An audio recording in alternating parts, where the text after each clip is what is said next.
Um tempinho, esperar um pouquinho mais a gente entrar, a gente já começa, certo? Deixa eu fazer nesse mês a capacitação que normalmente a gente faz só para os membros da Liga, a gente decidiu fazer aberto, né, para todo mundo poder participar, para poder o pessoal desse três dar uma revisada no conteúdo e tudo. A gente escolheu uma aula para fazer. Certo? Eu vou compartilhar minha tela, que já eu começo.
Isso, eu só ajeitando aqui uma coisinha, já eu começo, tá?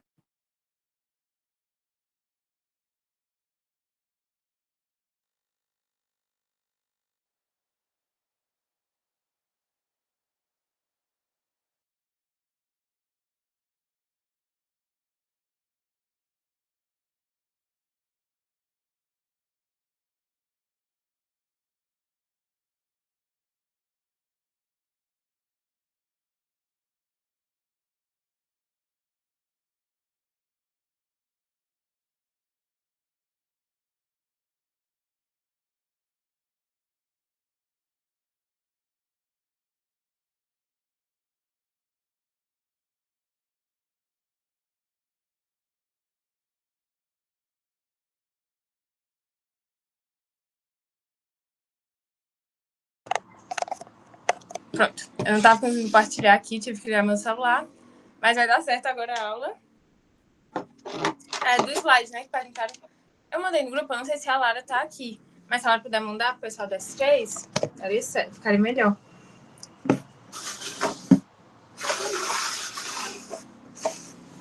Pronto. Obrigada, Lara.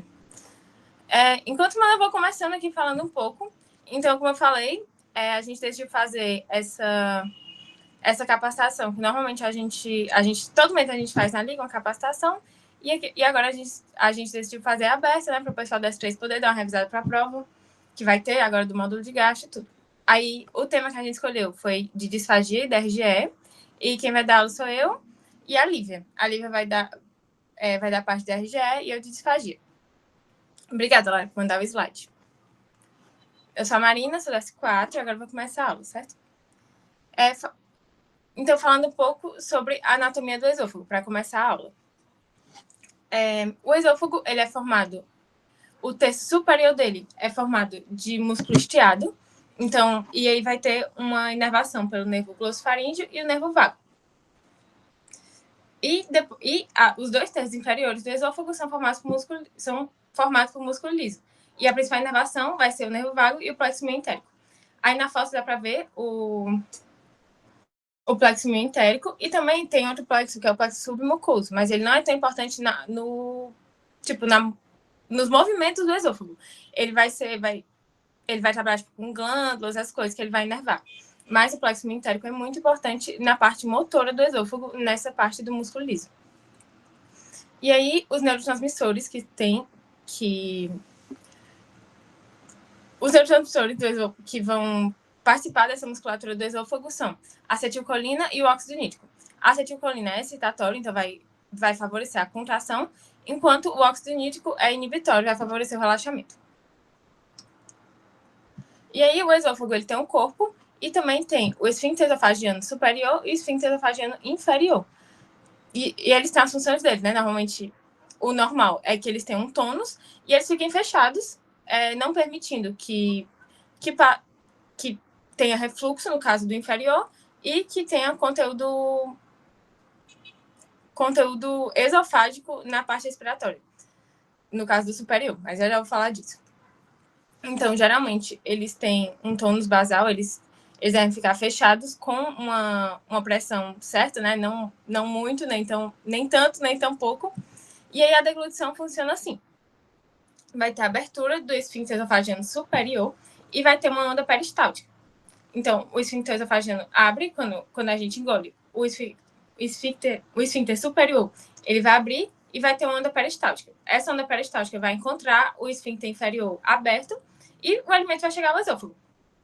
E aí, depois dessa deglutição, os esfíncteres voltam ao tônus basal dele. Então, como eu falei, eles vão ficar fechados com a pressão correta, nem tanta e nem pouco também para permitir a passagem de conteúdo onde não é para ter. Então, no caso do superior, vai impedir, ele ter o tônus dele, vai impedir a aspiração de conteúdo esofágico para o sistema respiratório, e o inferior vai impedir o refluxo gastroesofágico. Agora, depois que a gente der essa parte introdutória, falar um pouco mais sobre disfagia. É importante lembrar, né, que a disfagia não é uma doença, né, ela é um sintoma. E o que é, né, a disfagia? A disfagia vai ser alguma dificuldade que vai ter em levar o alimento da boca até o estômago. E aí a gente vai ter como vai ser essa abordagem da disfagia, né, que a gente vai fazer? Então, no exame clínico, vai colher a história do paciente para poder diferenciar uma disfagia orofaríngea de uma disfagia esofágica, e aí também poder diferenciar uma disfagia aguda de crônica ou uma motora de disfagia mecânica também. E aí, por que é importante colher essa história, né? Porque cada característica dela vai fazer a gente pensar em hipóteses diferentes, em etiologias diferentes. Também no exame físico, o que é importante é fazer uma palpação de tireoide para excluir uma causa extrínseca. Então, a tireoide aumentada pode estar comprimindo e causando disfagia. Sinais de doença neurológica também podem estar presentes, como disartria, disfonia, ptose e atrofia na língua, que aí vão sugerir uma doença neurológica que está causando essa disfagia. Lesões na cavidade oral também podem estar impedindo que o paciente inicie a deglutição da forma correta, e emagrecimento também vai estar presente em muitos casos de disfagia. Então, primeiro, o que é muito importante é diferenciar a disfagia orofaríngea da disfagia esofágica. Então, o que é isso, né? Porque a disfagia ela pode estar tanto presente na parte superior quanto inferior. Então, a gente diz que a disfagia orofaríngea é uma disfagia alta, enquanto a disfagia esofágica é uma disfagia baixa. E essa disfagia orofaríngea, ela normalmente está relacionada a doenças neurológicas ou da musculatura estiada, porque na orofaringe aqui tem a musculatura estiada. E aí, o paciente vai principalmente haver uma dificuldade inicial da deglutição, podendo ter tosse, engasgos e regurgitação nasal. Isso é muito importante saber para poder diferenciar na história a disfagia orofaríngea de disfagia esofágica. Então, os pacientes dizem que se engasga, que tem regurgitação nasal do alimento, vai falar muito mais a favor do disfagia orofaríngea. Normalmente acontece mais em idosos e é mais causado por doenças neurológicas. Já a disfagia esofágica vai ser causada por doenças do músculo liso ou do plexo mioentérico, que eu falei que vai inervar o esôfago, permitindo que tenha a movimentação correta. O paciente vai dizer que tem uma sensação de impactação alimentar, geralmente ele vai dizer como um entalo, e também pode ter sintoma de regurgitação do alimento e doutorasca. Essa doutorasca, ela pode ser confundida com angina, porque é uma dor retroesternal, normalmente em aperto. Pode ter esse diagnóstico diferencial. E é basicamente isso que o paciente vai falar. É importante saber diferenciar, porque são patologias diferentes que vão causar cada tipo de disfagia. Aqui eu coloquei um quadro, eu não vou falar todos, né? Mas aqui eu coloquei um quadro só para colocar como pode ser, como tantas doenças podem causar disfagia. Disfagia é uma manifestação de várias doenças diferentes. Então, por exemplo, a disfagia orofaríngea, ela pode ter uma causa no sistema nervoso central, no sistema nervoso periférico, pode ter uma causa miogênica e pode ter uma alteração estrutural mesmo na região da orofaringe. Já a disfagia esofagiana pode ser causada por doenças orgânicas ou funcionais, já vou falar melhor disso. E aí tem as causas intrínsecas e extrínsecas. E aí, no caso das funcionais primárias e secundárias. Tem alguns exemplos, mas eu vou falar melhor deles depois. Pronto. E também é importante saber diferenciar uma disfagia mecânica de uma motora já na história.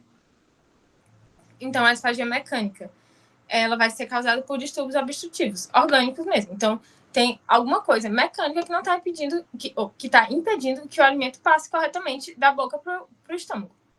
Então, pode ser um carcinoma no esôfago, estenose péptica e divertículo de Zenker, são alguns exemplos.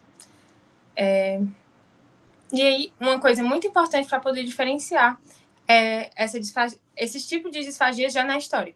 A disfagia mecânica geralmente começa só para sólidos e depois vai evoluindo para também a disfagia para líquidos, certo? E aí também outros sintomas que pode ter. Doutorasca, cialorreia, soluço e regurgitações. São alguns outros sintomas que podem ter na disfagia mecânica. Aqui eu coloquei alguns exemplos. Nesse quadro azul tem duas situações em que alguns sintomas podem sugerir. Então, por exemplo, se eu tenho um paciente que está com disfagia, perda de peso e ele é tabagista e etilista, eu posso logo levantar a hipótese que ele pode ter alguma lesão maligna no esôfago. Já se o paciente está com disfagia e ele tem uma história anterior de pirose e regurgitação, aí pode ter uma hipótese de estenose péptica, por exemplo. Agora, falando da disfagia motora, podem ser alterações no plexo mioentérico, que eu já falei, né, que ele é importante para essa parte de movimento mesmo do esôfago, ou podem ser alterações neuromusculares. Algumas etiologias podem ser doença de Chagas e esclerose múltipla. Outras doenças também que vão causar essa disfagia motora: acalásia, hipertonia do esfíncter esofagiano inferior, esôfago em quebranoses e espasmo esofágico difuso. E como diferenciar, principalmente na história? É uma disfagia que costuma já começar para líquidos e sólidos, diferente da mecânica, que vai progredindo, começa só para líquidos, depois para sólidos. Aqui tem um quadro também, que eu coloquei mais para quem quiser ver depois, do Harrison, que vai falar dos tipos de disfagia e qual pode ser a causa de cada uma delas. Aqui alguns exames. Então, eu tenho um paciente com disfagia, quais são os exames que eu posso fazer nele? Para avaliar, né, essa disfagia. Além da história, né, tudo que eu já falei. Então, o primeiro vai ser uma endoscopia, porque precisa que descarte ou veja, né, se tem alguma lesão mecânica. Então, assim que um paciente com disfagia, a gente tem que fazer endoscopia nele. Então, pode achar, por exemplo, que eu coloquei 4 imagens de endoscopias que podem causar disfagia. Então, essa primeira é um câncer de esôfago. A segunda é a candidíase no esôfago, que também pode causar disfagia. Não é comum em pacientes imunocompetentes, mas em imunossuprimidos pode sim acontecer. A terceira é uma esofagite eosinofílica, que tem esse padrão de traqueização do esôfago. E o último é um divertículo. Certo? São 4 exemplos de situações que podem causar disfagia. Agora, falando um pouco do esofagograma baritado, é um exame que se faz assim: o paciente ingere o contraste e aí faz uma radiografia, e aí vai poder ver como esse contraste que ele ingeriu passou pelo esôfago. Então, ele pode mostrar lesões malignas ou benignas também, divertículos e um achado que é muito importante, que é sugestivo de acalásia, que é um achado em bico de pássaro. Mas eu vou falar disso quando a gente falar especificamente de acalásia. Depois do esofagograma, também pode fazer uma manometria, que são vários catéteres com sensores de pressão. E aí, vai para o esôfago do paciente, esses catéteres, e aí ele vai poder medir como está a pressão em cada região do esôfago. A manometria é principalmente importante para poder diagnosticar doença motora, né? Por exemplo, se faz uma manometria e vê que tem uma pressão diferente, uma pressão muito alta no esfíncter inferior, aí já sabe que provavelmente essa disfagia é causada pela hipertonia do esfíncter esofagiano inferior. Só um exemplo. Mas ela não é para diagnosticar mecânicos, mas sim distúrbios motores. E, por último, a videofluoroscopia de deglutição. Ela vai avaliar a disfagia orofaríngea. Então, se eu tenho um paciente que tem sintomas sugestivos de disfagia orofaríngea, como regurgitação nasal, engasgos frequentes, aí a gente pede uma videofluoroscopia de deglutição. Que, como um paciente também vai tomar um contraste, vai ingerir um contraste, uma solução contrastada, e aí vão ser tirados vários raios-x para poder ver como essa solução vai passar, como a deglutição e tudo. Então, agora, os distúrbios motores do esôfago, da musculatura lisa, pode ser causado por uma alteração da inervação inibitória ou excitatória do plexo entérico. Então, por exemplo, se tem uma alteração na inervação da forma que tem muita acetilcolina, ou seja, né, a acetilcolina é importante para ela é o neurotransmissor excitatório. Então, se tiver muita acetilcolina, vai ter uma contração exacerbada, vai ter uma contração além do normal. E aí, a mesma coisa com o óxido nítrico. Se o óxido nítrico, que é inibitório, se tiver muito, o esôfago vai estar muito relaxado. E aí, doenças da musculatura lisa também podem causar esses distúrbios motores. Que aí, aqui tem só um exemplo, esclerose sistêmica, mas nas outras tabelas que eu coloquei, tem muitos outros. Aí agora, saindo da parte da abordagem da disfagia, a gente vai falar sobre uma doença específica, que é a acalásia. A acalásia, ela tem a etiologia primária, que é idiopática, é um ataque autoimune às células inibitórias do plexo entérico. Então, por ser autoimune, não se sabe exatamente o que causa, mas provavelmente é uma... provavelmente não, mas pode ser causada por infecções ou alguns outros fatores ambientais. Já a secundária vai ser causada por alguma doença específica. Então, um exemplo dessas é a doença de Chagas. Né? A doença de Chagas, ela pode causar o megaesôfago, pode causar a acalásia, né? Na verdade, eu falei megaesôfago, mas megaesôfago vai ser um resultado da acalásia. A doença de Chagas, ela vai fazer com que essas células inibitórias também sejam destruídas, resultando em acalásia. Também pode ter síndrome paraneoplásica, ou seja, alguns tumores podem produzir autoanticorpos contra essas células inibitórias. E aí vai resultar em acalásia também. E aí existe outra entidade, que é a pseudoacalásia, que não é acalásia, porque pode ter infiltração da junção esôfago-gástrica por neoplasia ou amiloidose. Isso vai fazer com que essa junção esôfago... Ai, gente, me ligaram aqui. Enfim, isso vai fazer com que a junção esôfago-gástrica fique infiltrada e não permita com que haja passagem correta de alimentos. Certo? Agora, a fisiopatologia. Por que vai haver acalásia? é a perda das células inibitórias do plexo entérico. Como eu já falei, né, agora na parte da etiologia, e aí vai ter a ação exacerbada das fibras excitatórias, porque se não tem fibra inibitória, as fibras excitatórias vão trabalhar sem oposição.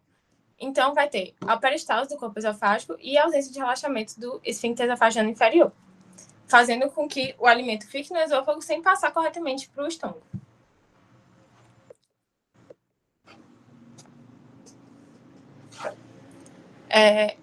E as manifestações clínicas da calásia, quais são?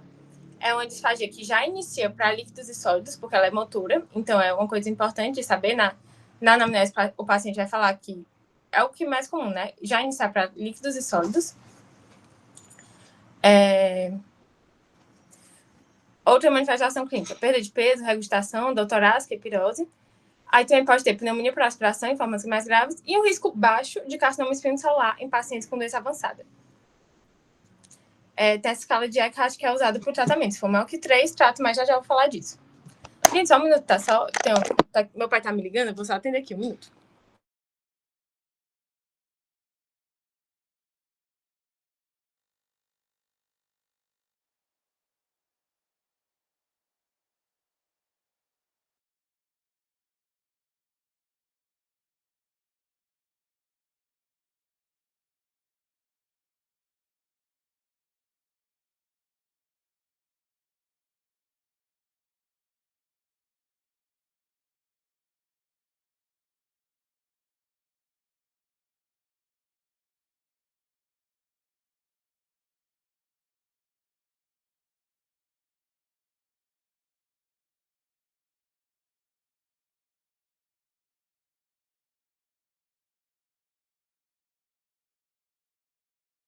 Pronto, voltei. Aí, como é que a gente vai diagnosticar a acalásia no paciente? Então, se esse paciente tem sintomas sugestivos de acalásia, então, os que estão aqui, né? Disfagia, perda de peso, regurgitação, dor torácica, pirose. Enfim, se o paciente tem um quadro clínico sugestivo de acalásia, a gente vai pedir alguns exames. Então, laboratorial, o que pode ser pedido? Uma sorologia para doença de Chagas, saber se essa acalásia do paciente tem uma causa, uma acalásia secundária, tem uma etiologia secundária, no caso da doença de Chagas, ou um IgG anti-HU na suspeita de síndrome paraneoplásica. Então, os pacientes que você acha que pode ter síndrome paraneoplásica, pede esse IgG anti-HU. Já o esofagograma baritado, ele é usado para... Enfim, o esofagograma baritado é aquele que eu falei, né, que o paciente gera o contraste e faz uma radiografia. Para ver como esse contraste... Só um minuto.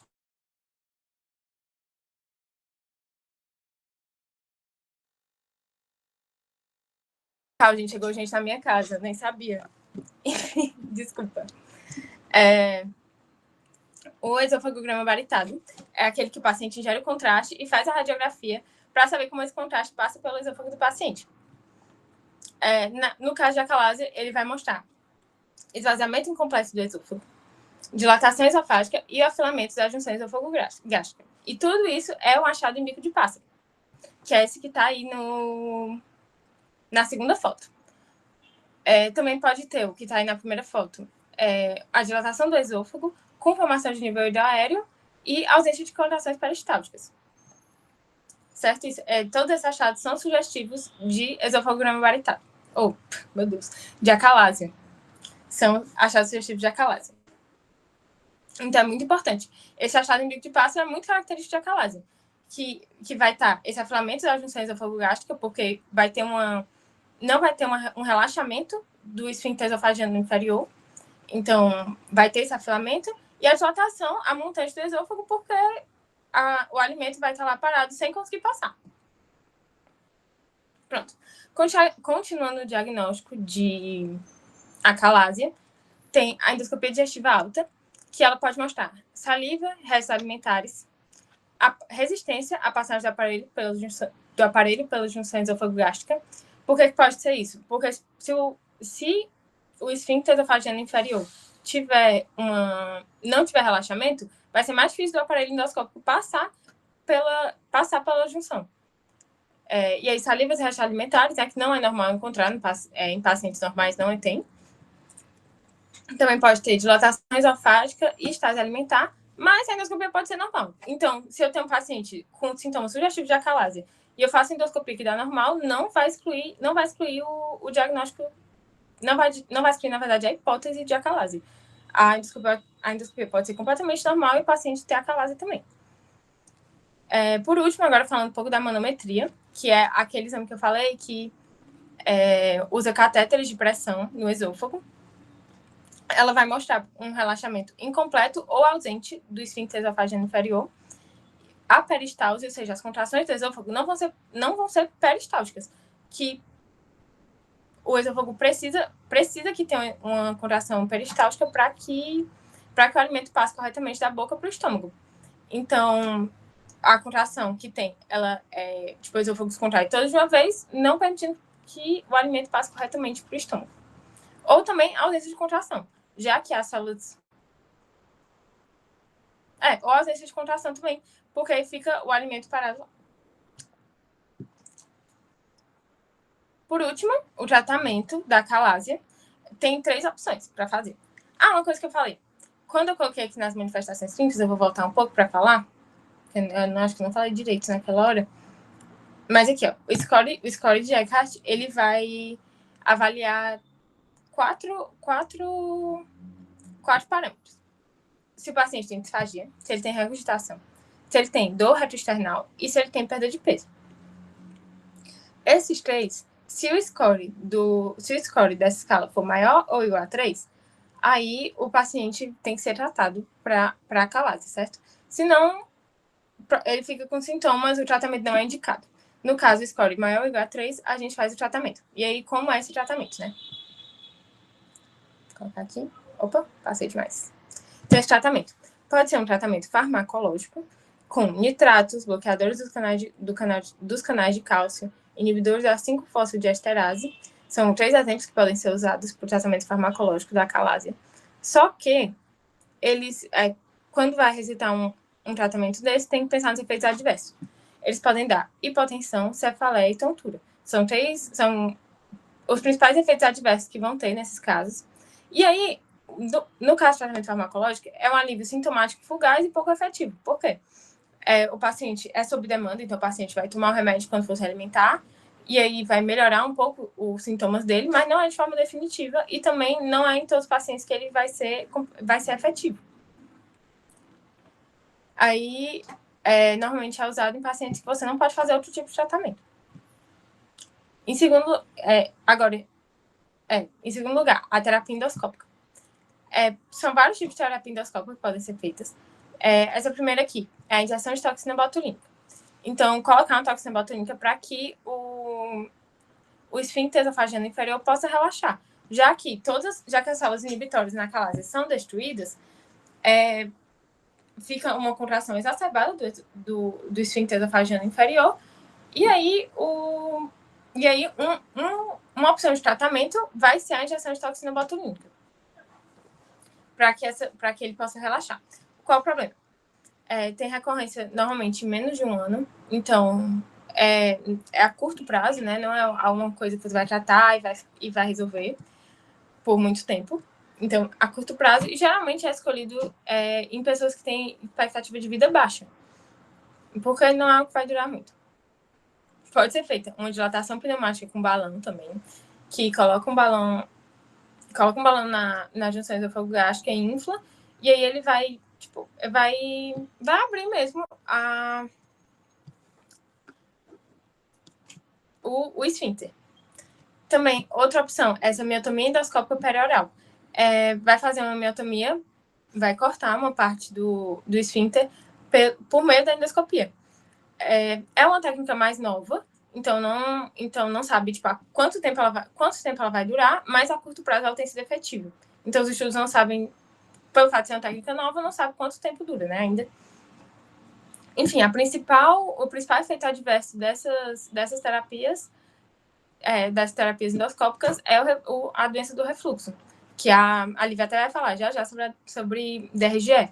Então, pelo fato de você diminuir o tônus do esfíncter esofagiano inferior vai fazer com que tenha mais refluxo. Enfim, né? Vai deixar de ter calase para ter refluxo. Mas é mais fácil de tratar e não incomoda tanto. Aí, por último, é a cirurgia. É a miotomia laparoscópica Heller mais fundoplicatura parcial. Então, vai também cortar uma parte do esôfago e fazer uma fundoplicatura, colocar, tipo, juntar mais o esôfago com o estômago. Então, são basicamente esses três. Então, quando você vai ter um paciente com a calase, né, tem que levar em consideração o perfil do paciente, os sintomas, tudo para fazer a escolha do tratamento. Agora ele vai falar um pouco sobre DRGE. Oi, gente, eu sou a Lívia. Eu vou continuar a aula da Marina, né? E falar um pouquinho sobre DRGE, certo? Eu escutei o áudio da aula de vocês, do S3, e eu vou tentar focar mais no que a professora falou para tentar dar uma ajudada para a prova, certo? Qualquer dúvida vocês podem mandar no chat. Amiga, já que tu já tá espelhando, compartilhando a tela, fica passando aí para mim, por favor, para não ter que compartilhar, dá certo? Dá sim. Tá, show. Pronto, arrasou. Em relação à doença do refluxo gastroesofágico, né? Ela vai ser uma condição clínica que vai resultar do refluxo do conteúdo gástrico através do esfíncter. Eita, saiu errado, viu? E eu vou corrigir depois o slide. Do esfíncter esofágico inferior para o esôfago. Ou para a orofaringe, que vai causar sintomas ou lesão à mucosa. Como a Marina falou, é o contrário da acalásia. Ao invés de ter um esfíncter que não vai relaxar, ele vai relaxar demais ou vai ser hipotônico. Isso vai fazer com que o conteúdo gástrico volte para o esôfago e já vai gerar dano à mucosa, certo? Pode passar, amiga. Ele é uma das doenças mais comuns na prática clínica. Todo mundo conhece uma pessoa que tem refluxo, né? Alguns fatores de risco são obesidade, aumento da idade, gestação. A obesidade e a gestação são por causa do aumento da pressão intraabdominal, que vai, pode gerar mais relaxamento transitório do esfíncter, certo? E também a presença da hérnia atal. Nem todo mundo que tiver hérnia vai ter refluxo, né? Mas é um fator de risco, porque o diafragma, né, ele tem o hiato que vai passar o esôfago. Então, ele é como uma barreira estrutural que vai dar uma seguradinha, uma ajudada ali no fechamento do esôfago, do esfíncter esofagiano inferior, né? E também fatores genéticos, claro. Em relação à patogênese, é um processo multifatorial, mas é causada principalmente devido ao esfíncter hipotônico ou relaxamento transitório inapropriado. Vai ter uma disfunção das barreiras anti-refluxo. Vai gerar uma diminuição da pressão da junção esôfago-gástrica, né? Aí vai facilitar a ascensão do conteúdo gástrico. Então, é principalmente por causa disso, do esfíncter hipotônico ou relaxamento transitório inapropriado. Mas também tem outros processos, né? Vão ter fatores gástricos, que é um esvaziamento, uma secreção ácida, uma depuração ácida defeituosa, entre outros. Mas o principal é esse. A professora até destacou isso na aula, que é um esfíncter hipotônico ou um relaxamento transitório inapropriado. Pode passar, amiga. Em relação às manifestações clínicas, elas podem ser típicas ou atípicas. Nas típicas, tem a pirose, que ela vai ser uma azia, uma queimação, né? Retroesternal, regurgitação. A professora também falou que essa dor torácica não cardíaca, ela tá nas manifestações clínicas atípicas, mas a professora falou que ela já é considerada como típica. Inclusive, ela pode ser muito confundida com a dor anginosa. A disfagia também é um sintoma atípico, né? globos, que é tipo aquela bola parada no peito, o paciente vai dizer que está com um entalo, ou, tipo, não é uma dificuldade para engolir, não é disfagia. Ele consegue engolir, mas o alimento, tipo, para no meio do tórax. Também pode ser pigarro, tosse, asma, fibrose pulmonar, distúrbios do sono. Mas esses sintomas, eles geralmente são um cofator. Eles não, geralmente o paciente que ele tem refluxo, ele não vai ter só um sintoma atípico. Geralmente ele tem um sintoma típico junto com o atípico.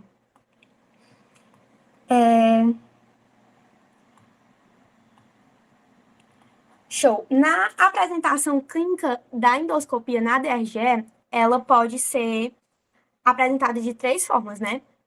Que é a esofagite erosiva, que é de 20 a 30%. Ela é a mais, assim, característica da doença do refluxo, mas não é a mais comum. Tem o esôfago de Barrett, que é 6 a 12%, que vai ter uma modificação do epitélio, que ele vai deixar de ser estratificado e vai passar a ser colunar. Essa mudança de epitélio vai ocorrer na tentativa de proteger a mucosa, certo? E ele pode até, depois que o esôfago faz essa mudança, né, de epitélio, pode até melhorar os sintomas, mas é uma metaplasia. Então, ele pode evoluir para uma displasia e até mesmo um câncer. Então, lembrar disso, esôfago de Barrett, metaplasia, e tem uma modificação do epitélio. E os pacientes com esôfago de Barrett, eles, mesmo que sejam assintomáticos, eles precisam ser tratados, certo? E a outra apresentação é a esofagite não erosiva, que é uma endoscopia normal. Muitas pessoas que têm refluxo, que vai ser a maioria, né? Muitas pessoas que têm refluxo, a endoscopia delas é normal. Não é esofagite erosiva, que é a clássica, né? Mas vão ter uma endoscopia normal mesmo. No caso da esofagite erosiva, a pessoa vai apresentar ela, diferente do paciente, vai apresentar uma não erosiva por conta da maior tempo de exposição ao ácido gástrico. Aí vai ter essa apresentação, certo? Pode passar. Show. Em relação ao... Botei a apresentação clínica aí, mas é diagnóstico. Ele pode ser feito de 3 formas, tá? Gente, eu tô falando rápido. Tá ótimo. Tá bom, obrigada. Em relação ao diagnóstico, ele pode ser feito de 3 formas, que é o teste terapêutico, que vai ter uma supressão da secreção ácida, a endoscopia digestiva alta e a pH-metria, certo? No caso do teste terapêutico, o que é que vai ser feito? A gente vai dar uma droga, que vai ser um inibidor da bomba de próton, geralmente, que é os prazóis, omeprazol, pantoprazol, todos esses medicamentos. E aí vai esperar a resposta do paciente. Esse diagnóstico, ele vai ser clínico. Vai ser um teste que vão dar por um tempo, né, um inibidor da bomba de prótons para o paciente e vai ver se o paciente vai ter alguma melhora clínica. Esse teste ele vai ser feito em jovens com sintomas típicos, sem sinais de alarme, tá? O que é sinais de alarme, Lívia? Quais que são? Anemia, perda de peso, se ele tiver alguma hemorragia digestiva, disfagia, todas essas coisas são fatores de alarme, tá? Aí, no caso da endoscopia digestiva alta, ela vai ser indicada em pessoas com mais de 45 anos, sintomas atípicos, sinais de alarme ou sintomas típicos sem resposta ao teste terapêutico. Então, se uma pessoa se um paciente chega com um sintoma atípico ou com um sinal de alarme, a gente não vai fazer o teste terapêutico. A gente vai começar pela endoscopia, certo? No caso da pH-metria, a pH-metria ela é o padrão ouro. mas ela não é realizada para qualquer paciente, né? Qualquer paciente que a gente vai fazer uma pH-metria. Então, no mínimo, a gente vai começar com endoscopia, porque não é sempre que a gente começa com teste terapêutico, certo?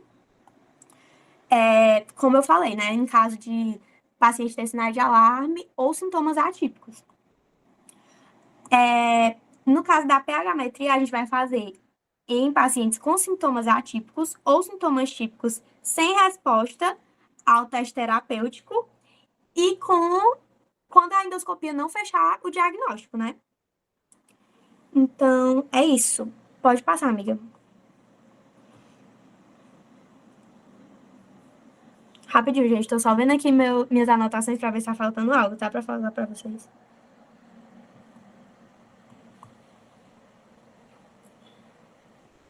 Tá, show. No caso da endoscopia, tem alguns achados que eles vão fechar o diagnóstico, certo? Que vai ser, no caso da esofagite erosiva, graus B, C e D. O que é isso? Tem uma classificação que ela é a classificação de Los Angeles. Ela é universal. E ela é dividida em A, B, C e D. Cortou um pouquinho, né, nessa foto. Eu vou ajeitar, tá, gente? Depois, perdão. E mando pra vocês. No caso, a A não vai fechar diagnóstico. A partir da B que fecha. Aí, B, C ou D, na endoscopia, fez diagnóstico de DRGE, certo? No caso também de estenose péptica e de esôfago de Barrett. Todos esses vão fechar, esses achados na endoscopia fecham o diagnóstico para DRGE. Tá. Eu não botei um slide sobre isso, mas vou falar um pouquinho da pH-metria, certo? Ela vai ser indicada, né, como eu disse, em situações que o diagnóstico de DRGE é questionado, não é esclarecido pela endoscopia. E aí vai ser colocada, tipo, uma sonda pelo nariz da pessoa, né, entrando pelo esôfago. E aí a pessoa vai comer normalmente e vão avaliar a acidez do esôfago toda vez que aquela pessoa come. Geralmente é feito por 24 horas. E aí vai ser anormal a pH-metria quando a porcentagem de tempo com pH menor do que 4 for maior do que 6% do tempo total do exame. Entendeu? Então, tipo assim, se for 6% maior que 6% de 24 horas, por exemplo, se for o tempo do exame do paciente, né? Então, tá anormal e aí fecharia o diagnóstico para DRGE, tá? A limitação desse exame é porque o tempo do exame geralmente é só 24 horas. O paciente está com aquela sonda dentro da boca, então, tipo, ele não costuma comer o que ele come normalmente, como ele come, entendeu? Se a gente come muito no dia, a gente com uma sonda dentro da gente não vai comer como a gente geralmente come, né? Então, tem uma certa limitação por causa disso e também por causa do tempo, que é de 24 horas. Então, aumentar o tempo para 48 horas ou 96 horas de exame vai melhorar a sensibilidade. E nesse exame também, geralmente, o paciente ele fica com um caderninho escrevendo no papel ou falando toda vez que ele sentir algum sintoma. Então, ele vai ser o único método que vai poder ter uma avaliação da associação do sintoma com o refluxo em si. Aí, em relação ao tratamento. Não vai ter um tratamento medicamentoso que ele vá curar o refluxo. Tipo, tomei isso, tô curada, não tenho mais refluxo de jeito nenhum. Não, não tem. Mas é como se fosse um tratamento, assim, paliativo, entre aspas. A gente tem no tratamento algumas metas, né? Que no caso vão ser aliviar os sintomas, cicatrizar as erosões, as lesões ali no esôfago e prevenir recorrências e complicações. Pode passar. Continuando o tratamento, vão ter algumas coisas assim que podem ser feitas, né? No caso, modificações do estilo de vida, que aí a gente vai pedir para o paciente perder peso, como eu falei, o aumento da pressão intraabdominal, ela é um fator de risco para a pessoa desenvolver doença do refluxo. Então, obesidade é um fator de risco. Então, a gente vai pedir para o paciente perder peso, evitar alimentos que são gatilhos. Eu não vou precisar pedir para o paciente fazer um jejum de não comer assim, nada que ele goste. Não pode comer chocolate, pastel, pizza, nada. Ele vai ter que, evitar comer aqueles alimentos que são gatilho para ele. Se ele toma um suco de laranja, é gatilho para ele sentir refluxo e ele comeu uma pizza inteira e não sentir refluxo com a pizza, então, não tem problema, entendeu? Eu não vou pedir pro paciente fazer um jejum do tamanho do mundo, até porque ele nem vai seguir isso se eu pedir. A gente vai pedir pro paciente fracionar a dieta, em vez de comer muito, ele sai dividindo em comer em intervalos menores, né? Mas em menores quantidades. Evitar comer antes de deitar, levar a cabeceira da cama, dormir do lado esquerdo, se possível. Também vai ter a terapia de supressão ácida, que pode ser com o inibidor da bomba de próton, né, que é o IBP, que são os prazóis, como eu falei, que vai ser a primeira escolha. E também os bloqueadores ácido potássio competitivos, que é o PCAB. A terapia pode ser feita com esses dois medicamentos. Mas no caso do PCAB, ele é muito caro. Então, geralmente, eles são feitos com o IBP mesmo. A gente pode considerar também um tratamento adjunto, que tem o alginato, que é protetor da mucosa, o baclofeno, enfim, que eles vão dar uma ajudada, né? Não é o tratamento em si, mas vão dar uma ajudada, proteger a mucosa e tal, mas não é a primeira escolha. A gente tem também o tratamento cirúrgico, que é o fundoplicatura laparoscópica. Eu coloquei uma foto aí de como é feita a cirurgia. Vão enrolar, no caso, o fundo do estômago, né? Vão enrolar o estômago ao redor do esôfago, que aí vai dar uma maior pressão ali na porção do esfíncter esofágico inferior e vai dar uma ajudada naquele refluxo. Ele só é recomendado, a cirurgia, ela só é recomendada para pacientes que respondem bem ao tratamento medicamentoso.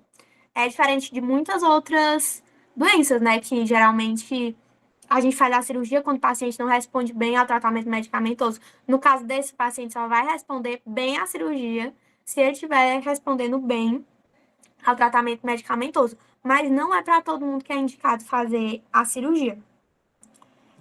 E também só é indicado para pessoas que têm doença do refluxo bem documentada, bem esclarecida mesmo que aquela pessoa tem refluxo. Então, acho que é isso, gente. Muito obrigada. Vocês têm alguma dúvida?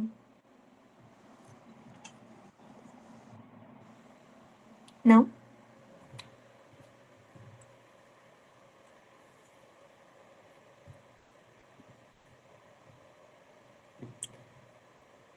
Certo. Agora, o Isaac vai dar uma aula para vocês. Eu esqueci o tema da aula dele. Ele tá na chamada? Complementares, a ligar que agora vai dar. Ah, verdade, exames complementares, isso mesmo. Ele tá na chamada? Opa, gente, boa noite. Tô sim, tô sim. Tá, gente, obrigada pela atenção, espero que vocês tenham gostado. Obrigada, gente. Opa, gente, boa noite, tudo bem? Apresentar aqui. Um minuto. Bacana.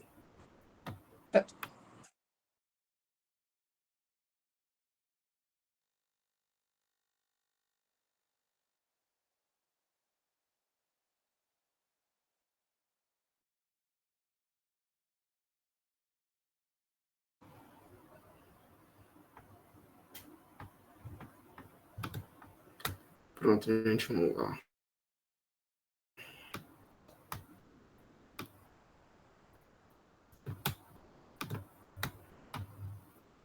Vocês estão vendo aí, gente? Tudo certo? Sim. Pode ir. Pronto, show. Então vamos lá, gente. Primeiramente, me apresentar para vocês. Prazer, eu sou Isaac. Eu sou aluno do I2 da Unicristos. Vim aqui dar essa aula, que é exames complementares, no Trato Intestinal 2 para vocês.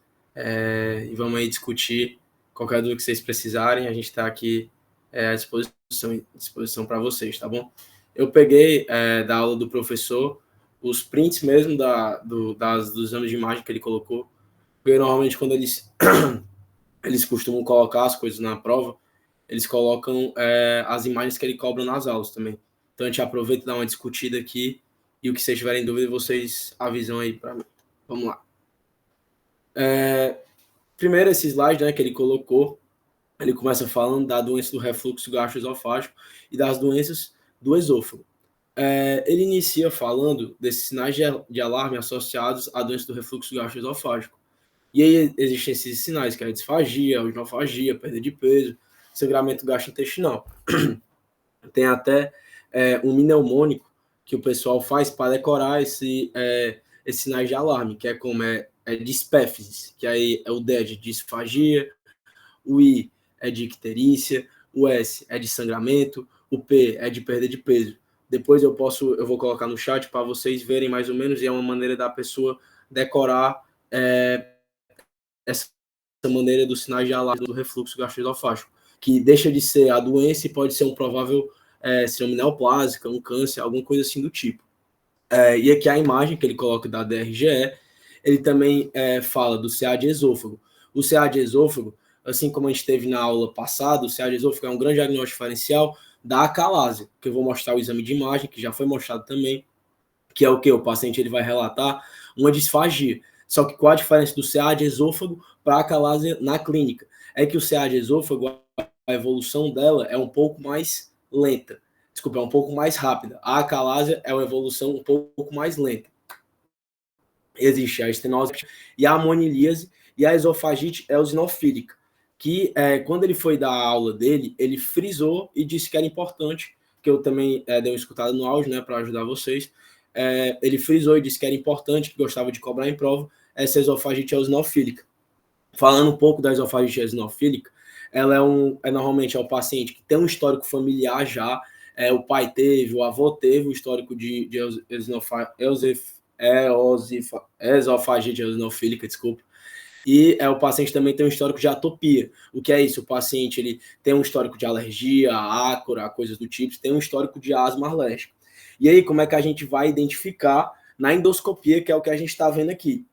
A gente vai ver uns anéis mucinosos que lembram muito o aspecto de traqueia. Se a gente pegar para ver, o aspecto do esôfago é um aspecto mais lisinho, né? Só que esse daqui realmente parece que tem uns anéis traqueais. Então, se cair na prova com essa imagem, perguntando o que é que pode ser, você tem anel traqueal e lembra que pode ser esofagite eosinofílica.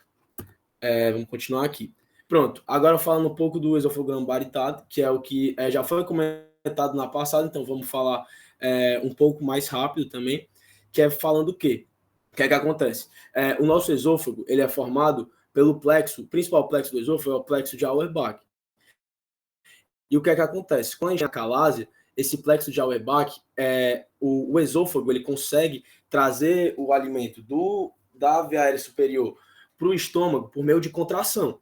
E quem que é responsável por essa contração? É o plexo de Auerbach. Então, quando a gente tem a acalásia, o que é que acontece? O nosso plexo não está funcionando.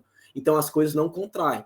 E aí, o que é que vai acontecer? O meu esfíncter esofagiano inferior, ele vai estar meio que contraindo o tempo inteiro. Por quê? Porque ele vai estar meio que tentando pegar o alimento que o meu esôfago não está conseguindo puxar para baixo. E aí, o que é que vai acontecer? A gente vai ter a hipertonia do esfíncter esofagiano inferior. Por quê? Porque ele vai estar tentando pegar esse alimento que o esôfago não traz. E aí, qual o achado que a gente vai ter? A gente vai ter o achado do bico de pássaro, que é exatamente esse daqui que a gente vê aqui embaixo. Se a gente vê aqui nessa segunda imagem, realmente parece até um beija-florzinho. Então, por quê? Porque o meu esfíncter esofágico inferior ele vai estar em tão hipertonia que não vai estar passando o líquido que eu injetei quase nada. Então, vai meio que fazer um bico de pássaro. É clássica essa imagem, eu também apostaria que poderia cair na prova de vocês. Outra imagem que ele coloca aí é o espasmo esofagiano difuso, que realmente é um problema na contração do plexo de Auerbach, ele começa a contrair de vários cantos diferentes. E aí vai ter essa imagem bem característica, que realmente parece várias contrações simultâneas. Só que qual é o quadro clínico característico do espasmo esofagiano difuso? Não é disfagia, não é pirose, pode ser que seja, mas qual é a principal queixa que o paciente chega relatando para a gente? Ele chega relatando uma dor torácica. Então, por exemplo, quando vocês forem rodar na Santa Casa, vocês forem rodar nesses hospitais que discutem com os preceptores, se eles perguntarem para vocês um diagnóstico diferencial de dor torácica, pode ser o próprio espasmo esofagiano difuso, que é o quê? Que é caracterizado pela contração, e essa contração pode dar uma dor torácica, que pode simular um infarto, que pode simular um tromboembolismo pulmonar, que pode simular uma dissecção de aorta. Tanto é que teve até um amigo meu que teve isso, sentiu essa dor torácica, e no final era realmente espasmo esofagiano difuso. Então acaba sendo um diagnóstico diferencial de dor torácica aguda. Então acalase, espasmo esofagiano difuso, é isso mais ou menos. Acalase, lembrar o bico de pássaro, que é essa contração, espasmo esofagiano difuso, são essas várias contrações diferentes. Agora vamos para o estômago. O estômago, a gente vai ter, principalmente, a gente vai ter, pela vista da endoscopia digestiva alta, a gente vai ter as famosas úlceras. E aí, as úlceras, elas podem se dividir em dois tipos. Podem se dividir em úlcera gástrica e úlcera duodenal. A úlcera gástrica, ela está no nosso estômago, por isso que se chama gástrica. E a úlcera duodenal está no duodeno. O que é que acontece? Como é que a gente pode diferenciar pela clínica uma úlcera gástrica de uma úlcera duodenal? O que é que acontece? Quando o alimento chega no nosso estômago, o nosso estômago vai produzir ácido para metabolizar esse alimento. Então, se eu tenho uma úlcera gástrica, a úlcera ela está meio que sensível.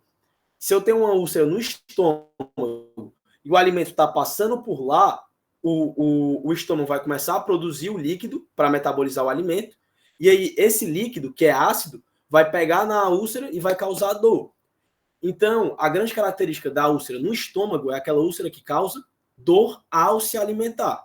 Por quê? Porque o estômago produz o líquido, produz o ácido, e a úlcera está no estômago. Já a úlcera duodenal, qual a grande característica dela? É que a dor é pós-alimentação. Por quê? Porque é aquela dor que vai produzir, o ácido vai realmente produzir no estômago, só que até chegar no duodeno, ele vai passar pelo estômago, vai passar pelo âncro e vai chegar no duodeno. Então, qual é a grande característica?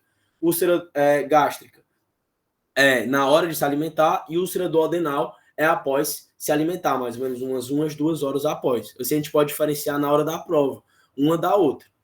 E aí, a gente sempre que a gente vê uma úlcera, a gente tem que fazer esse teste, o famoso H. pylori, para saber se existe a possibilidade de ter essa infecção. Lembrar que se tiver o diagnóstico, a gente tem que fazer o tratamento do H. pylori.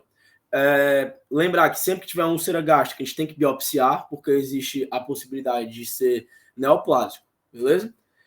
Então, aqui uma úlcera perto do nosso piloro, que é bem tranquilo a gente identificar a úlcera. Aqui é a classificação de Sakita, que eu só coloquei, mas assim, eu não acho importante para vocês, é um negócio que nem prova de residência cobram, então só para a gente ter uma ideia mesmo que existe. E aqui a classificação de Forrest. A classificação de Forrest é mais importante do que a de Sakita, mas eu também acho que não vai cair na prova de vocês. Como é que é a classificação de Forrest? A úlcera, ela é meio que um tecido muito friável. Sabe quando a gente bate em algum canto, forma a casquinha e enrala? É como se a úlcera fosse aquela partezinha da casquinha, que se a gente batesse em qualquer canto, pode começar a sangrar. Então, existe uma classificação para o sangramento da úlcera, que é friável. E aí, qual é o principal que eu acho que vocês, não sei se precisam decorar, mas só ter na cabeça mesmo, que é esse tipo 1A e o tipo 1B. Que o tipo 1A é o pior de todos, que o paciente, que o médico vai fazer a endoscopia, passa o cano aqui, quando vai ver o estômago, vê um sangramento em jato, que é isso aqui que a gente está vendo bem aqui, que o paciente vai estar chocado, vai ter que repor volume, vai ser um trabalhão. Já o 1B é o sangramento que o paciente, que o endoscopista vê, identifica o sangramento, só é o que é um sangramento ativo mais lento, que não vai dar tanto trabalho quanto o sangramento em jato. O 2A é do coto vascular visível, que a gente consegue ver o vaso, mas não está sangrando, e 2B coaguladrido, que é o que vocês estão vendo aí. Como é que eu diferencio 1 e 2? O tipo 1 é aquele que está sangrando. 1A é o pior de todos, sangramento em jato. O tipo 2 não está sangrando, então eu estou vendo um coágulo, estou vendo um sangramento, essas coisas assim. E aqui os diagnósticos diferenciais, que é neoplasia, infecções, doenças granulomatosas, enfim, que ele não vai cobrar isso na prova. Tudo tranquilo aí? Se vocês tiverem alguma dúvida, vocês podem me avisar aí, ligar o microfone que eu estou de olho aqui também. Então, a gente já passou pelo esôfago, já passou pelo estômago e agora vamos para o intestino. O intestino, a gente vai ter duas doenças principais. Quais são essas duas doenças principais? A gente vai ter a doença de Crohn e a retocolite ulcerativa. Como é que a gente vai diferenciar as duas? A doença de Crohn, eu sempre falo assim, a doença de Crohn, ela vem Crohn tudo. A doença de Crohn, ela vem Crohn tudo, Crohn tudo. Por que ela vem Crohn tudo? Porque ela pega o nosso trato gastrointestinal todo.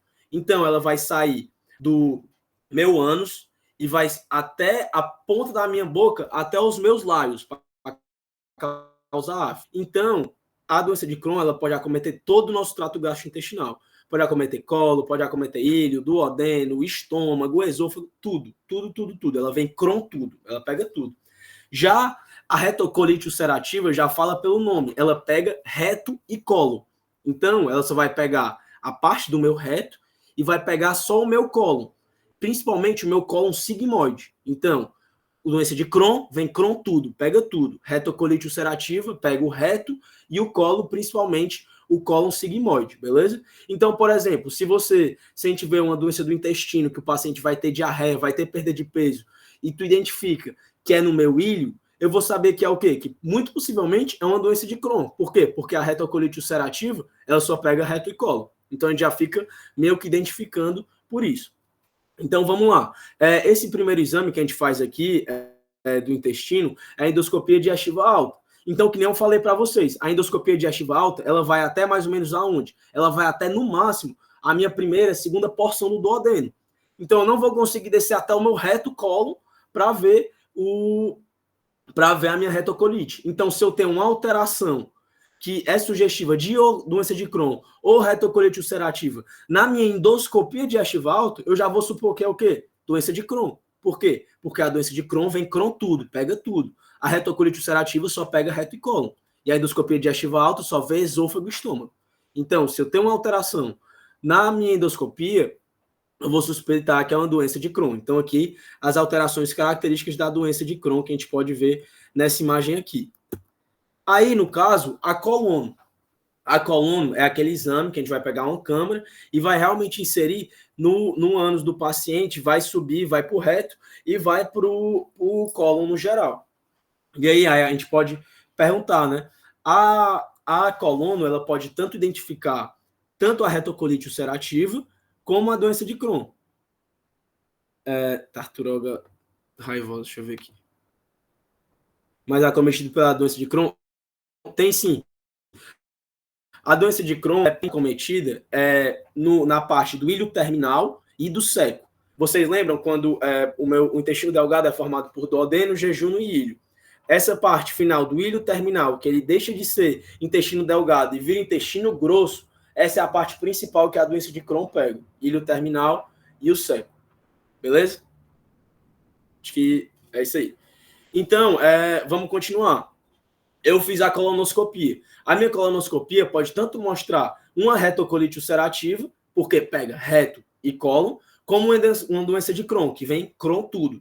Então, quando eu faço a colonoscopia, cada um tem as suas características, como, por exemplo, a doença de Crohn, a gente diz que ela tem essas pedras em calçamento, que é como se fosse aquelas pedras assim mais em calçamento mesmo, várias pedrinhas que a pessoa anda. A retocolite ulcerativa, ela é mais uniforme, né?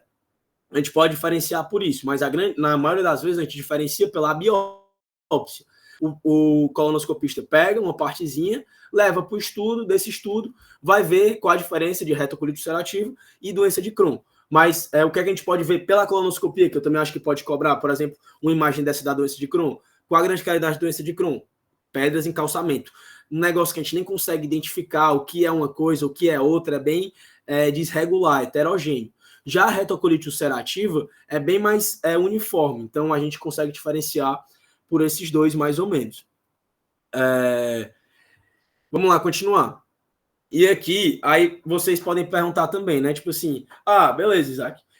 A colonoscopia vai até a segunda porção, a primeira porção do duodeno, e a colonoscopia vai até o meu cólon ascendente. E aí, quando eu for perguntar de duodeno, o resto do duodeno, jejum no ilho, como é que a gente pode identificar as possíveis doenças de Crohn que pode ter nesse meio termo, que nem a endoscopia pega. O que é que a gente faz? A gente pode fazer tanto essa enteroscopia alta ou baixa, como também pode fazer a cápsula endoscópica. Essa enteroscopia alta ou baixa é o quê? É um exame que vai pegar uma câmera, como se fosse uma câmera de endoscopia, e vai ter uma máquina que vai ficar meio que puxando o intestino para cima. E à medida que ele vai puxando o intestino para cima, ele vai meio que tracionando e puxando as estruturas que a gente não consegue ver pela endoscopia normal. Então ele vai tracionando e a gente vai conseguindo ver o resto do duodeno, o jejum e o ilho para saber se tem alguma doença. Qual é a desvantagem? Que esse exame não tem aqui no Brasil ainda. Só tem nos Estados Unidos, nos países mais desenvolvidos. Aqui no Brasil, o que é que a gente faz para ver a doença de Crohn, que vem Crohn tudo, para identificar se ela está numa terceira porção do duodeno, se ela está no jejum ou se ela está no ilho? A gente faz a cápsula endoscópica. O que é a cápsula endoscópica? O paciente realmente pega, é uma pílulazinha mesmo, realmente parece um remédio, toma, e aí ele vai ficar fazendo uma série de fotos, se eu não me engano faz tipo 6 fotos por segundo, para identificar nessa cápsula mesmo, para ver se tem alguma anormalidade. Por quê? Vou repetir, endoscopia só vê até a segunda porção, colonoscopia eu só consigo ver até o cólon. Tem uma parte do intestino que eu não consigo ver, então eu vou ver por meio dessa cápsula endoscópica. Então a gente vai ver essa imagem aqui da provável doença de Crohn.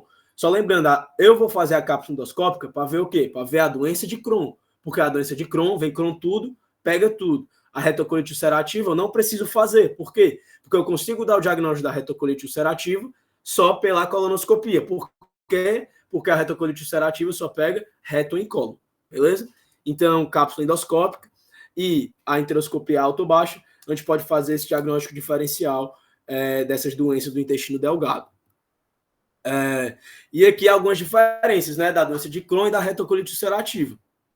Isso daí são algumas coisas assim para a gente decorar, mas a gente sabendo aquilo que a gente já comentou, que a doença de Crohn é mais séria, ela vem Crohn tudo, ela pega tudo, ela tem aquela pedra em caçamento, e a retocolite ulcerativa pega principalmente reto e cólon, a gente já consegue fazer meio que uma diferenciação, mais ou menos. Se vocês tiverem alguma dúvida, eu vou seguindo aqui e vocês vão me perguntando, tá bom? Agora vamos para as vias biliares. Vias biliares, lembrar a vesícula biliar. Só para a gente lembrar um pouco da anatomia da vesícula biliar. Como é que é a anatomia da vesícula biliar? O meu fígado, ele vai chegar a bilirrubina, ela vai ser metabolizada de bilirrubina indireta e bilirrubina direta pelo meu fígado. Beleza. Saiu do meu fígado. Ela vai sair pelo ducto hepático direito e ducto hepático esquerdo e vai formar o ducto hepático comum, beleza? Ducto hepático direito, ducto hepático esquerdo vai se juntar e vai formar o ducto hepático comum. Bem aqui, eu vou ter a minha vesícula biliar. A minha vesícula biliar, que é essa daqui, ó, que a gente está vendo aqui na imagem, bem aqui, a minha vesícula biliar, ela vai estar aqui e ela vai armazenar a bile. Então, como é que eu vou comunicar o meu ducto hepático comum, que sai do meu fígado, com a minha vesícula biliar, por meio do meu ducto cístico, que é esse daqui que eu estou mostrando para vocês. Então, o ducto hepático comum se junta com o ducto cístico e vai formar o ducto colédoco, beleza? E aí o ducto colédoco vai descer, vai se juntar com o ducto pancreático comum, que sai do pâncreas, vai sair na papila de Vater, na segunda porção do duodeno, e vai desembocar a bile, tá bom? Então, repetindo, ducto hepático comum desce, se junta com o ducto cístico, forma o ducto colédoco desce, vai se juntar com o ducto pancreático comum e vai sair na papila de Vater. Beleza. E aí o que a gente tem que achar de importante aqui nesse ultrassom das vias biliares? É o quê? Principalmente é identificar primeiro a vesícula biliar, mas o mais importante é esse daqui que eu estou mostrando na setinha para vocês, é essa imagem que eu tenho assim 90%, 80% de certeza que ele vai cobrar na prova de vocês, que é o que é importante para o médico generalista, que é o quê? Quando eu tenho um cálculo na minha vesícula, esse cálculo na minha vesícula está lá, Só que ele chega uma hora que ele obstrui. A minha vesícula, ele não consegue tirar a bile da vesícula para ir para o ducto cístico. Ele obstrui isso. E aí ele vai deixar de ser o nome de colelitíase, que é o cálculo na vesícula, e vira colecistite, que é o quê? Que é a inflamação da minha vesícula. E aí são dois achados que eu só queria que vocês levassem para o resto da vida e levassem para a prova também, que eu acho que pode cair, que é o quê? Primeiro, é meio que essa inflamação, vocês estão vendo que está mais inflamada essa parede da minha vesícula, beleza? Bem aqui como as setas estão mostrando, está mais inflamada. E a segunda coisa, que é muito importante, que cai em prova aberta, cai em você, está bem aqui o cálculo, e esse cálculo, o mais importante, claro, é a gente identificar o cálculo, mas é também saber que ele forma essa sombra acústica. Quando a gente acha uma sombra acústica desse cálculo, a gente consegue identificar a colelitíase, a colecistite, beleza? Vamos continuar aqui. E aí, vamos supor, o ultrassom, ele é o primeiro exame inicial, só que a gente tem a colangiorressonância também. O que é a colangiorressonância? É realmente eu pegar um contraste e injetar na minha vesícula biliar. E aí, eu injetando contraste na minha vesícula biliar, eu vou conseguir estudar a anatomia da minha vesícula. Então, vamos supor, se eu tenho um cálculo obstruindo o meu ducto colédoco, se eu injeto o contraste pelo meio da colangiorressonância, eu vou conseguir identificar esse cálculo lá. Então, ele serve para isso. Ele é uma técnica que a gente chama de técnica diagnóstica, beleza? Então, ele é praticamente o padrão ouro para as doenças da vesícula biliar, dessa árvore biliar. Então, ele serve para isso. Então, aqui ó, a gente consegue ver todinha a anatomia da vesícula, ó. Ducto aqui, ó, ducto hepático comum, forma ducto hepático comum aqui, vai se juntar com o cístico e vai formar o colédoco. Então, ele serve para a gente ver a anatomia dessa árvore biliar. Então, aqui, ó, a vesícula biliar, aqui o cístico, vai descer e vai encontrar ó, esse cálculo aqui mais hipoecóico. O que é esse cálculo? Tá obstruindo o meu colédoco. Então, vai formar o quê? Uma coledocolitíase. Bem aqui também que a gente pode identificar. E aí, o que é a CPRE? CPRE é um exame de imagem que a gente chama de diagnóstico e tratamento.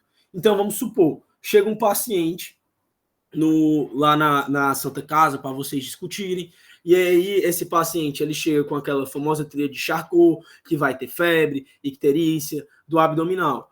E aí vocês querem fazer o diagnóstico e o tratamento disso. Vocês vão fazer o quê? Vocês vão fazer a CPRE, beleza?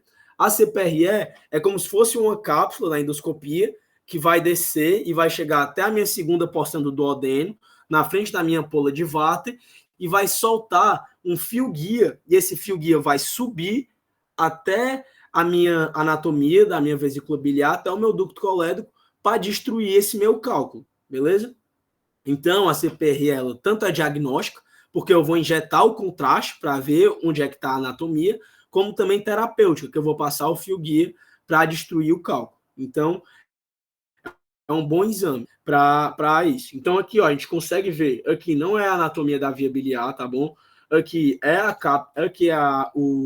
a endoscopia, o cano da endoscopia que desceu, e aqui, ó, como vocês podem ver, bem fininho aqui, ele está emitindo um raminho, que é esse fio-guia que vai passar pela minha árvore biliar e vai destruir esse meu cálculo que está bem aqui. Beleza? Então, a CPRE serve para isso. A CPRE tem algumas desvantagens, porque ela é muito teratogênica. Ela pode causar, se eu não me engano, de 15% a 20% dos pacientes que fazem a CPRE podem ter secundário a ela pancreatite. Então, tem que sempre causar, meio que pesar o risco-benefício dessa CPRE. Voltando aqui para o pâncreas. Se vocês tiverem alguma dúvida, é só vocês avisarem, viu, gente? Agora, para o pâncreas, vamos falar da radiografia de abdômen do pâncreas. A radiografia de abdômen do pâncreas só serve para uma coisa, principalmente, que é o quê? Que é para a gente ver a pancreatite crônica. Pancreatite crônica, aqui ó, a gente pode ver microcalcificações, não micro que se juntando vai formar praticamente o desenho da anatomia todinha do pâncreas, microcalcificações que vão mostrar aí, que vão colorir o pâncreas para a gente, beleza? E aí, esses pacientes que têm pancreatite crônica, fora esse raio-x que a gente pode ver essas microcalcificações, a gente diz que o paciente, a clínica dele são os 3 Ds da pancreatite crônica, que é o quê? Diabetes, diarreia desabsortiva e dor abdominal. Se o paciente tem esses 3 Ds, o D endócrino, né, do pâncreas, que é da diabetes, o D da diarreia desabsortiva, que normalmente vem aquela fezes com muco, aquela fezes com pus, brilhosa no vaso sanitário, com um mau cheiro, e do abdominal. São os 3 Ds da pancreatite crônica. E aqui as calcificações que meio que confirmam o diagnóstico da pancreatite crônica. E aqui a ultrassonografia. A ultrassonografia no pâncreas, ela não serve muito para a gente conseguir ver o parênquima pancreático. Qual a principal função da ultrassonografia no meu pâncreas? Tem que saber qual a principal etiologia do pâncreas, é a pancreatite. E aí existem várias etiologias para pancreatite. Eu próprio falei a da CPRE agora, mas existem várias. Quais são as 2 principais?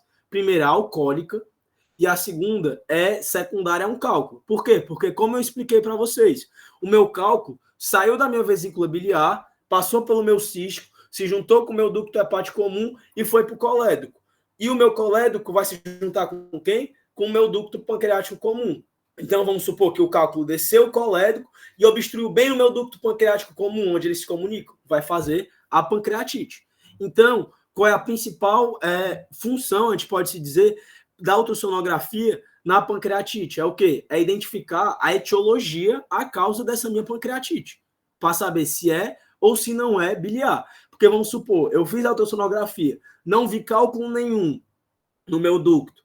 Então, o que é que eu posso subentender? Que provavelmente pode ser por uma causa alcoólica, que é a principal causa, eu já posso excluir a segunda maior, ou por uma causa secundária. Mas eu tenho certeza que não é por causa biliar, beleza? Então, aqui a gente pode ver o parênquima pancreático. E aqui a tomografia do pâncreas. Aí a gente pode ver uma infecção, uma pancreatite aguda, que normalmente eu vou mostrar esse daqui, ó. A anatomia do pâncreas, ele é bem desenhadinho normalmente, mas aqui na pancreatite aguda, como a gente pode ver, a gente não consegue definir os limites dele. Tem uma situação hipodência, a gente não consegue nem identificar o que é o que, mais ou menos. Então, essa é a imagem aqui da pancreatite aguda, beleza? Então, aqui, ó, aqui o parênquima pancreático mesmo, dessa coloração aqui, e ele meio que vira de outra coloração, por quê? Por causa da inflamação, por causa da ite. Isso é a pancreatite. Aqui, lembra que eu falei da pancreatite crônica, que aqui em cima da radiografia vai ter as microcalcificações. Quando a gente faz a TC, a gente consegue ver melhor ainda essas microcalcificações da pancreatite crônica, beleza? E aqui, um último exame de imagem da tomografia, que eu também acredito que possa cair, só para a gente ver aqui a anatomia. Lembrar que na tomografia, tudo é ao contrário. Então, quando a gente estudou a anatomia, foi no laboratório de anatomia, professor Marcos Alves, enfim, Erivan, essas coisas, a gente viu o quê? Que o nosso fígado está do nosso lado direito do nosso corpo. Só que aqui, como vocês podem ver nessa tomografia, ele está do lado esquerdo.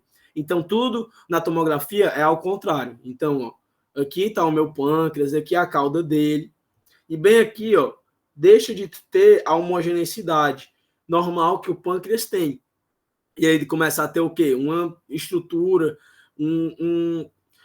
algo que eu não consigo identificar o que é. Que aí a gente, os radiologistas identificam principalmente o quê? Um tumor da cabeça do pâncreas, beleza? E esse tumor, lembra, a cabeça do pâncreas está intimamente relacionado com um ducto pancreático comum. Ducto pancreático comum se junta com o ducto colédoco. Então, se eu tenho um tumor da cabeça do pâncreas, ele pode obstruir o meu ducto pancreático comum, obstruir o meu ducto colédoco, e qual a principal manifestação clínica que ele pode dar? Pode dar icterícia. Icterícia por acúmulo de quê? De bilirrubina direta. Então, lembrar dessa provável causa que ele pode trazer no caso clínico, paciente com icterícia, e trazer esse exame de imagem aqui. Lembrar que é o tumor dessa. E aqui, gente, já praticamente terminando, falando do fígado aqui, que é o nosso último assunto, a gente vai ver o quê? O fígado. Lembrar o quê? Paciente que é cirrótico, lembrar que a veia porta, ela vai sair, ela vai drenar todo o sangue do nosso intestino, vai sair do nosso intestino, do nosso fígado, e vai desembocar na minha veia cava inferior. E vai subir, que vai para o meu átrio, meu coração, enfim. Mas o que a gente tem que saber? Se eu tenho uma cirrose, meio que a minha veia porta que passa dentro do fígado, ela fica meio que colabada. O fígado calcificado comprime a minha veia porta. E aí, o nosso corpo ele é muito perfeito, existem várias circulações colaterais que meio que suprem quando existe uma obstrução, algo do tipo. E a mesma coisa acontece quando a cirrose colada a minha veia porta. Eu vou ter várias circulações colaterais. Qual é uma dessas circulações colaterais? Por veias esofagianas. Então, essas veias esofagianas, elas vão receber esse sangue da veia porta, só que é uma pressão tão grande, mas tão grande, que não vai aguentar e vai acabar tendo sangramento. Então, isso daí causa as varizes esofágicas. E aí, o endoscopista, ele vem com a endoscopia e meio que drena. Ele pega meio com a cápsulazinha, tá aqui a variz, ele meio que chupa essa cápsula, e aí, quando ele faz isso, ele passa uma liga e para o sangramento da ligadura elástica. Aqui o fígado, que a gente também pode identificar por meio do ultrassom, não acho que ele vai cobrar isso, porque é muito difícil. Eu também não assim, ele passou muito por cima.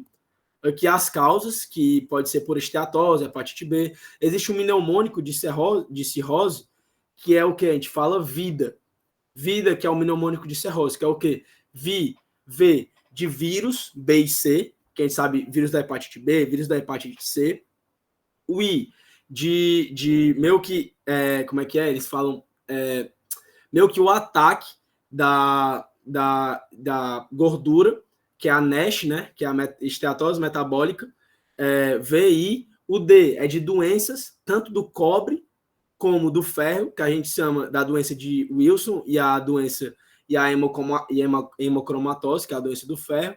E o A é as doenças autoimunes, que é a minha hepatite autoimune, que vai estar relacionado com lúpus, e também a minha colangite biliar primária. Então, a gente lembra desse mnemônico, que são as causas de cirrose.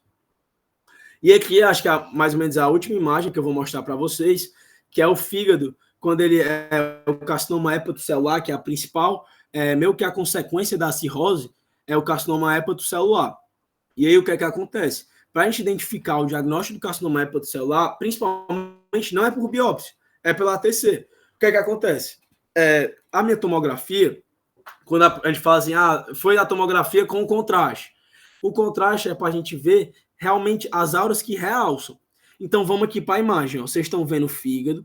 Vocês estão vendo que bem aqui é a minha artéria aorta. Quando eu uso o contraste, a minha artéria aorta ela fica clarinha. Por quê? Porque ela está brilhando ao contraste. Então, para eu dar o principal diagnóstico de carcinoma hepatocelular, a gente chama do achado de washout, que é o quê? Meu fígado está benzão aqui, sem um contraste, mas quando eu coloco o contraste, a gente olha aqui para a aorta está clarinha, começa a aparecer áreas hiperdensas, aqui, ó, de hiperintensidade, no meu fígado.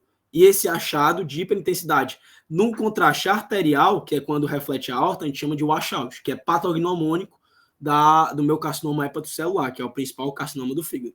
Quando sai a fase arterial, minha aorta para de brilhar, também para de brilhar o meu fígado. Então, é o washout. Aqui alguns achados de metástase hepática. Normalmente, essa metástase hepática, a principal, é do câncer de colo retal. Por que o câncer de colo retal é a principal metástase do fígado? É porque tudo está relacionado com anatomia. É só a gente lembrar. A minha veia mesentérica superior vai se juntar com a minha veia esplênica e vai formar a minha veia porta. Então, se eu tenho muitas substâncias cancerígenas na minha veia mesentérica superior, ela vai subir direto para a minha veia porta e aí vai causar a metástase hepática, beleza? Aqui, alguns achados de ressonância no fígado, que nem eu comentei com vocês, que pode ser por alteração de depósito, tanto do ferro, da hemocromatose, como do cobre, beleza? E aqui, alguns achados que a gente vai comentar aqui rapidinho, para aí vocês depois vão gravando. Mulher de 33 anos realiza ultrassonografia de abdômen para investigar queixas de dor abdominal e hipocôndrio direito, aprende relação com ingestos de alimentos. Beleza. Já para a gente comentar logo, o que é que acontece? A gente consegue ver aqui, ó, a minha vesícula biliar, eu consigo ver o cálculo, eu consigo ver aquele achado que eu falei para vocês, que é muito importante, que é a sombra acústica. Só que eu não consigo ver o quê? Inflamação na minha vesícula. Então, eu não tenho a colecistite, que é a inflamação da minha vesícula. Eu só tenho a colelitíase, que é o quê? Que é exatamente a litíase da vesícula biliar. Então, essa é a questão. A próxima, aqui, ele não botou na aula de vocês, mas não sei se pode cobrar, que já a gente indo logo aqui, aqui a gente consegue ver um paciente que está com a parada, está obstruído, e aí ele vai ter, como é que eu faço para decorar? Ele vai ter a dilatação, principalmente da minha parte periférica, do meu trato gastrointestinal. Então, só para a gente lembrar da anatomia, a minha parte central é o meu intestino delgado, que é o quê? Duodeno, jejum e ilho. Só que, como vocês podem ver, aqui a minha parte central não tem nenhum achado, não tem nada mostrando um empilhamento de moedas, não tem nada. Só tem o quê? A minha parte periférica. E como a gente pode perceber, vendo a anatomia do cólon, isso parece o quê? Parece o cólon ascendente, colo transverso e o colo descendente aqui. Então, isso daqui vai falar a favor do quê? De uma obstrução de cólon. Beleza? E a última questão aqui, que é o que a gente já comentou. Aqui, ó, pâncreas, bem bonitinho. O paciente vai aparecer com icterícia, bem característico. E isso daqui vai ser o quê? Ó, bem aqui na cabeça do pâncreas. Bem característico de quê? Tumor de pâncreas. Tumor da cabeça do pâncreas. Beleza, gente? Então, é isso, pessoal.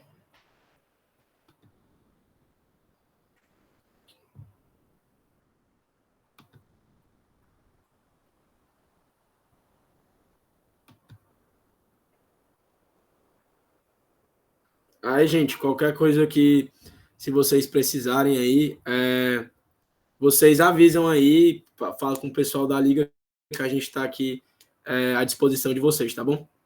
Foi Cron tudo, Essa do Cron vocês nunca mais esquecem, é top. É top.